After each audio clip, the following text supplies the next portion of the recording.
Oke,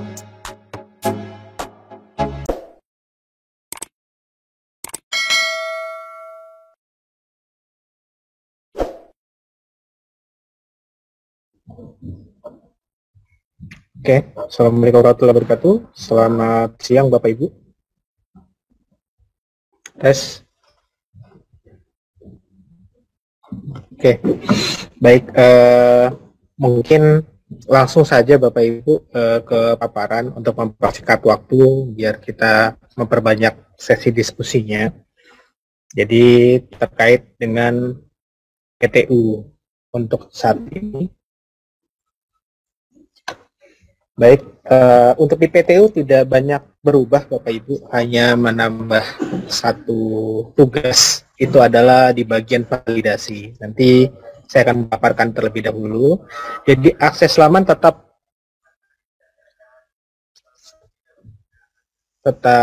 sama, yaitu di sistem perguruan tinggi masing-masing untuk PST dan juga LLDT sistem kementerian, dan PSD PTU PT Kementerian Mitra itu juga di sistem kementerian. Itu ada untuk kementerian di sistem dikbud.go.id, sedangkan untuk PTU PTN yang sudah memiliki server tersendiri itu di sistem domainnya masing-masing.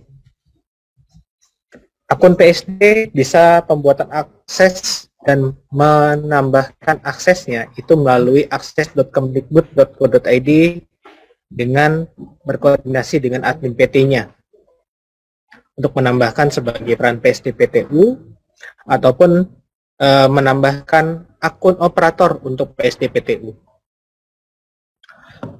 Sekedar informasi Bapak Ibu, untuk Serdos semua alur sertifikasi dosen dilakukan di menu layanan Serdos pada halaman Sister. Akses menunya ada di PSD PTU, itu di layanan Serdos, tinggal diklik saja nanti masuk ke dalam. Ini adalah menu-menu, 3 menu utama. Itu adalah daftar dosen tersertifikasi, dosen belum tersertifikasi, dan daftar nominasi calon peserta Serdos. Untuk daftar dosen tersertifikasi, ini untuk menampilkan daftar dosen yang sudah tersertifikasi dosen. Jadi untuk yang dari tahun 2019 sampai 2021, jika ingin melihat mana saja sertifikat-sertifikat yang sudah diterima dan diupload oleh PSD PTPS, silakan Bapak Ibu tinggal cek saja di sini secara mandiri. Lalu ada daftar dosen yang belum tersertifikasi, akan menampilkan rekap daftar dosen yang belum ada riwayat sertifikasi dosennya di Sister maupun PD Dikti.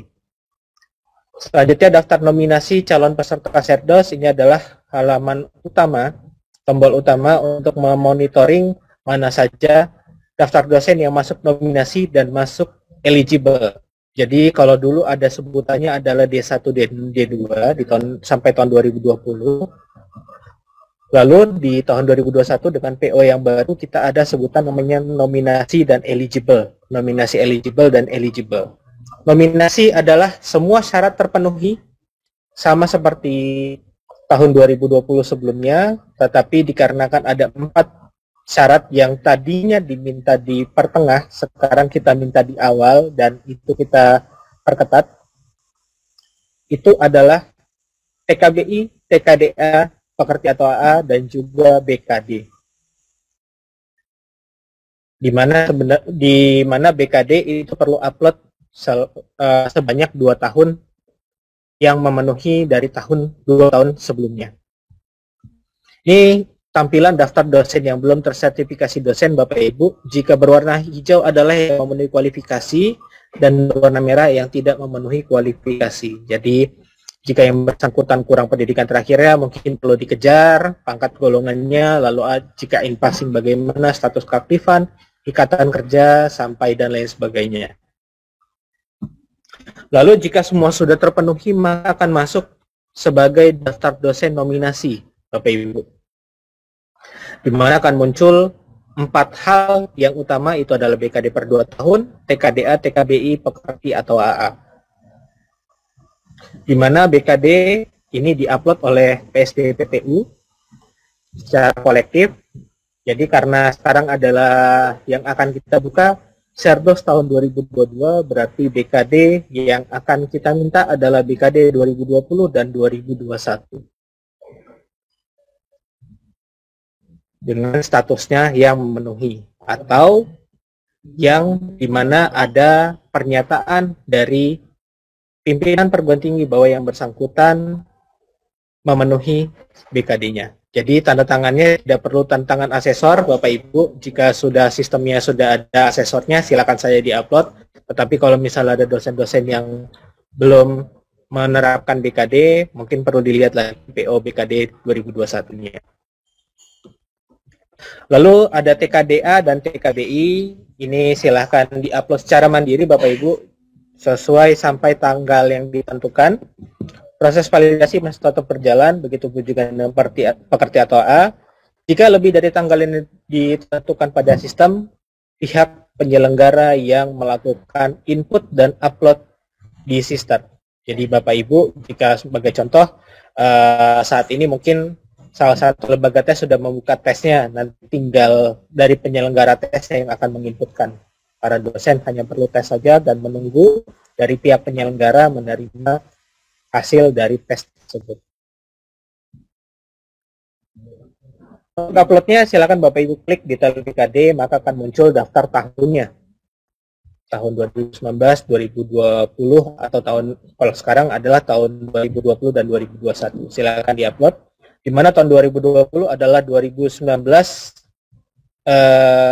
genap dan 2020 ganjil, sedangkan tahun 2021 adalah BKD semester 2020 genap dan 2021 ganjil. Kemudian ketika sudah masuk eligible, tinggal menunggu saja periode dibuka. Ketika periode dibuka atau sudah kami tarik eligible-nya, akan muncul seperti ini daftar menunya. Ada monitoring portofolio, rekap DRH, pembagian penilaian persepsi DYS, cetak daftar token, dan juga data NPS. Dan selanjutnya ada namanya menu pengajuan portofolio. Jadi kita pisah Bapak Ibu untuk pengajuan portofolionya. Sekaligus untuk upload lembar pengesahan. Begitu sudah dibuka, langkah selanjutnya dari PSDPTU adalah membagi penilai persepsi DYS. Jadi ketika dilakukan pembagian persepsi, Bapak Ibu, PSDPTU menentukan DYS tersebut siapa atasan dan 3 sejawatnya.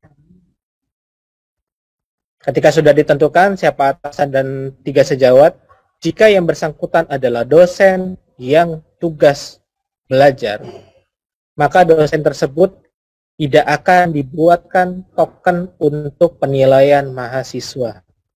Sedangkan untuk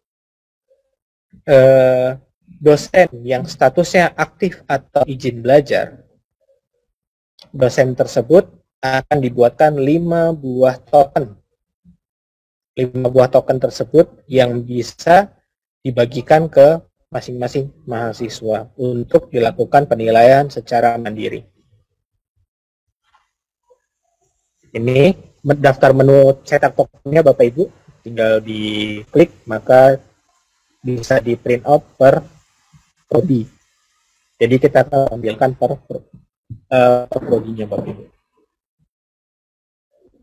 Selanjutnya kita ada, seperti yang saya sampaikan sebelumnya, kita ada validasi Bapak Ibu. Validasi ini untuk mengurangi kejadian dari tahun 2021 kemarin, di mana banyak RPS yang tidak bisa dibuka, lalu link pembelajaran yang tidak bisa dibuka. Oleh karena itu di PSDPTU difasilitasi untuk dilakukan pengecekan dan validasi. Apakah RPS bisa dibuka dan juga link pembelajarannya bisa dibuka oleh PSDPTU atau tidak. Jadi divalidasi terlebih dahulu oleh PSDPTU, baru PDD UKTP bisa divalidasi oleh DYS. Ketika sudah masuk dalam masa perhitungan NPS, PSDPTU hanya perlu melakukan 1 kali klik tombol, yaitu proses perhitungan NPS. Tapi perlu diingat kembali Bapak Ibu, PSDPTU, ini dalam sekali klik, jadi mohon diperhatikan pastikan semua dosen yang berpartisipasi dalam proses sertifikasi dosen gelombang 1 ini dan seterusnya itu sudah tercentang semua sampai PDD UKT PPT. Terutama di bagian narasi mission statement. Narasi mission statement kita batasi Bapak Ibu. Kita batasi tidak boleh terlalu pendek karena tahun lalu ada yang mengisikan hanya pembelajaran. Saya memilih penelitian, itu benar-benar diketik. Oleh karena itu kita batasi minimal adalah 100 kata, minimal adalah 50 kata, maksimum adalah 150 kata. Jadi tidak usah terlalu panjang. Seperti itu Bapak Ibu. Dan jangan juga terlalu pendek. Di situ menceritakan bagaimana narasi mission statement-nya yang bersangkutan memilih apa. Nanti akan saya sampaikan di slide selanjutnya terkait dengan DYS. Ketika sudah dilakukan perhitungan NPS, jika yang bersangkutan sudah lulus, Bapak Ibu, mohon maaf, ini masih tampilan yang lama yang di bagian unggah lembar pengesahan. Jadi di bagian unggah lembar pengesahan nanti akan ada di menu pengajuan portfolio. Jika sudah, SDPTU tinggal melakukan sinkronisasi.